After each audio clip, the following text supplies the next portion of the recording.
Coming up on Valley News now, an early morning townhouse fire that had all the occupants evacuated. We'll have updates on the fire, but that's not the only thing we're covering today. The Fargo Police Department holding a community meeting last night for North Fargo.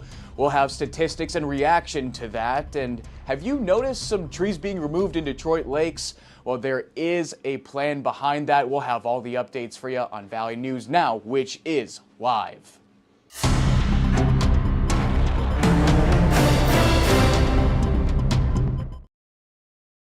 Hello, and thank you very much for joining us here this Tuesday, I think. Excuse me on that one. Duke Schindler here with you on this fine late morning, I should say. Welcome to Valley News Now at 11, and thank you very much for joining us. We're going to start off with the weather, of course, because we had a bit of a cool down after quite the warmish weekend, and today still looking pretty mild. So let's send things over to Lisa Green for a look at what you can expect for today. Good morning. On this Tuesday, we are looking at mild temperatures today. More clouds and less wind compared to how we started off the week. We've got some mostly cloudy skies into the afternoon. We'll see temperatures getting into the upper 40s to low 50s in the south. Northern Valley a little cooler again, some upper 30s along the border to some mid 40s around Highway 2. And the wind should not be as strong again. We're looking at southeasterly breezes into the teens, maybe 20 miles per hour. And we're still in the same pattern where we've got disturbances rolling by to the north of the valley. However, some of that moisture dipping into the valley late tonight and into tomorrow morning. We could start off with a couple of sprinkles out there.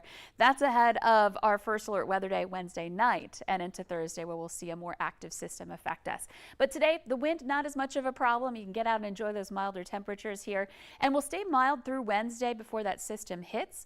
It'll affect us into Thursday with cooler temperatures on the way. And thank you very much for that, Lisa. Now we'll take a look at what the rest of the week is looking like here in the FM area. As you can see, we do have a first alert for you here. That's going to be Wednesday into Thursday here. And we just heard Lisa on today, so we'll take a look at what we got here coming up Wednesday, Thursday. Next weather maker arriving Wednesday in the morning. Chance of mixed showers across the Northern Valley. After a mostly cloudy but mild afternoon, temps around those 40s and 50s. Additional showers are moving in late. Rain expected south and maybe a slight snow, wintry mix coming in the north. Potential freezing rain, light icing, so make sure you look out for that. That's part of the first alert weather day for Wednesday night into Thursday morning. Roads Thursday morning could be icy. Any snow accumulation will be light and mostly north of the international border. Showers clear out in the morning on Thursday, but remain windy. So that's a look at what Lisa has to say here on these upcoming days. And first alert weather day days I should say, we have for Wednesday night into Thursday morning. But right now, 37 degrees. It's looking pretty clear out there. Got some sunshine, can't complain about that. And winds only coming out at about 9 miles an hour. Feeling like about 30 out there, but, I'll take it at this point, considering a brutal winter we just had there. And hopefully it's wrapping up soon. I'm sure there's going to be maybe one more storm in the mix that'll keep us on our toes here, but as we get through the day, we're going to see an increase in temperatures. 37 to 42, 45 into the 50s, and start dipping back down a little bit. Into the morning, tomorrow morning, 35, 33 degrees, somewhere around there, and it's going to get up to 50 for most of the day. This is leaning into that first alert weather night. And let's take a peek and see if we can't find where this system is coming from here. Right there. That's what's going to be heading to our area coming up here.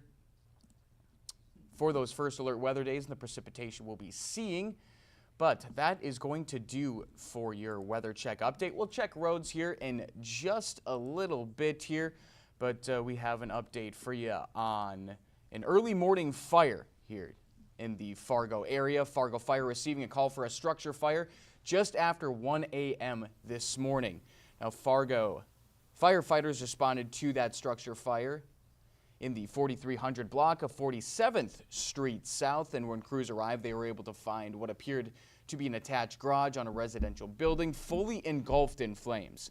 The fire did spread towards the second level, causing visible damage to that second floor of the home and to a vehicle in the driveway. Now, all units of the townhouse structure were evacuated as the fire did take around 15 minutes to be extinguished. After arrival, the fire was able to be contained within one townhouse unit and there were no injuries.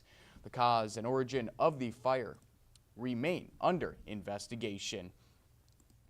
And just last night, the Fargo police held a community meeting to discuss crime in North Fargo, also known as FPD's Beat 1. So that's the whole area north of Main Avenue minus downtown, and with more than 21,000 calls for service last year, the FPD says calls are up 7%.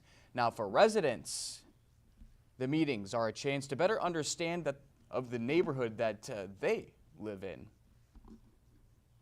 Community police relations are important for the effectiveness of the police department. You know, if the community is not, wanting to cooperate, it's not going to add to security. So I think this is a good thing.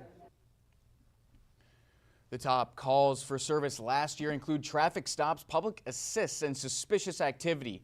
Now, these meetings are not only a chance for the community to learn about crime in their area, but police are also able to learn about where these calls are starting to stem from.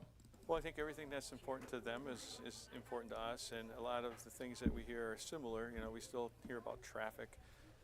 We do get some particular questions about vehicles, and so the cops are able to sit down with those people and get the specific times, locations that they're seeing some of this dangerous driving, because some of it is people that they know in the neighborhood and they know the particular times that they leave and things of that nature, so that helps us hone in a little bit more.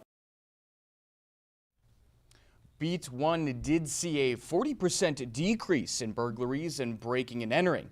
That not to mention as well as 3% decrease in motor thefts in the last year. And for a closer look at crime stats in the area, you can check out this story on valleynewslive.com. And we're just about to wrap things up here as a big change is coming to Westlake Drive in Detroit Lakes. And it starts with making room for a new trail. Take a peek. This project kicks off in the summer with select tree removal happening first and wrapping up by March 31st, as many area residents have seen. Now, right now, there's about 159 trees in the project area. 104 of them, so about 65%, will come down, most near the end of their life expectancy. The city does plan to plant 58 new trees to help keep public seating areas shaded, and says wood from removed trees will be reused, with the overall goal of extending the bike path from City Park all the way to Pelican River. And we'll bring things back here and start wrapping up the show as we comb through, investigators, I should say, continue to comb through where a fire took the lives of a beloved Minnesota Wild reporter, as we heard yesterday, reporter Jessie Pierce and her 3 children in Hudson, Caden, and Avery. White Bear Lake fire crews were called to the home early Saturday morning, as we all know, and Jason Rantala shares how the Wild organization is remembering the great Jessie Pierce. Flowers, stuffed animals, the message "Rest in Peace" written in chalk, all paying respects to Minnesota Wild reporter Jessie Pierce and her 3 children who lost their lives in a fire. Firefighters and police were on scene Monday as the Minnesota State Fire Marshal's office continues its investigation. At Wild Skate Around Monday, Wild staff and players are still in disbelief.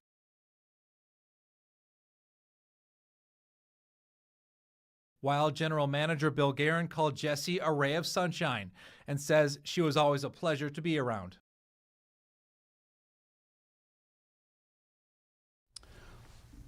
We'll just bring that back as we're struggling here, grabbing the audio for this story here. But before we wrap up our show, we'll take a look at a bit of the road conditions here around the FM area, as we always do in these late morning updates. But as you can tell, things are looking fine and dandy there in the Minnesota side of things. looking green, looking seasonal, all the way from Wapaton to Grand Forks, Hackinson as well. We'll take a, looks like there's not much to really go over.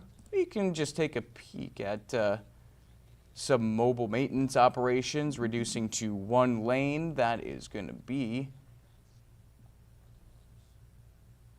down south on 75 here at this time. So if you're going south of Fargo on 75, you may run into some 1-lane action. Here in North Dakota, no surprise here by any means. Looking green, looking good, looking seasonal for these conditions at this time. We'll take a look at what we got here for a potential alert and road conditions. Looks like DOT crews will be repairing the median high-tension guardrail. Passing lane will be closed, speed reduced, and travel with caution, of course, as we all do around here in the FM area. All right, we'll start wrapping things up here for your Valley News now at 11. Thank you guys very much for joining us. Make sure you got the VNL app downloaded on your smartphone or mobile device, or if you have a smart TV like the one behind me, well, you can also get Valley News Live on that as well through Roku, Amazon Fire, and Apple TV. And it's also free too, so why not, right? Never miss another great production put on by Duke Schindler here for the Valley News Live at 11. But thank you guys once again for joining us here on Valley News Live at 11 for Duke Schindler. We'll catch you later.